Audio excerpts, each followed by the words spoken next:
ট্রাম্পের আমলে বাংলাদেশের জন্য চমকপ্রদ সুযোগ। কেন আপনি বিস্মিত হবেন? নতুন মার্কিন প্রশাসন এক নতুন দিগন্তের সূচনা করছে, আর এই সময় বাংলাদেশ কি পেতে চলেছে? এক অভূতপূর্ব সুযোগ।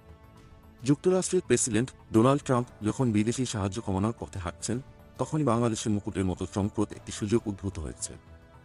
কিন্তু কিভাবে? অনেকেই ধরেই নিয়েছিল ট্রাম্প ক্ষমতায় আসার পর বাংলাদেশে বিশাল পরিবর্তন আসবে।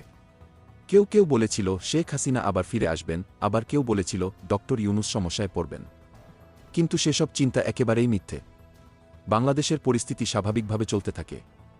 আর সাবেক মার্কিন ফরেন সার্ভিস অফিসার জন ড্যানিলোভিসের মতে, এটি বাংলাদেশের জন্য আসলেই একটি ঐতিহাসিক মুহূর্ত। শপথ নেওয়ার পর ট্রাম্প প্রশাসন নতুন নতুন নীতির অগ্রাধিকার দিচ্ছে।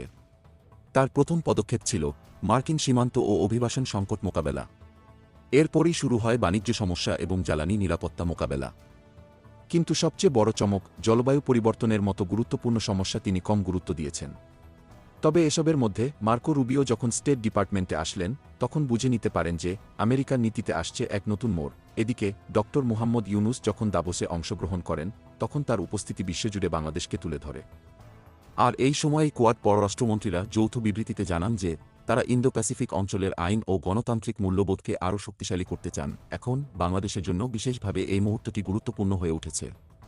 কোয়াডের নতুন লক্ষ্য এবং বাংলাদেশ সরকারের পরিকল্পনা পুরোপুরি একে অপরের সাথে মিলে যাচ্ছে।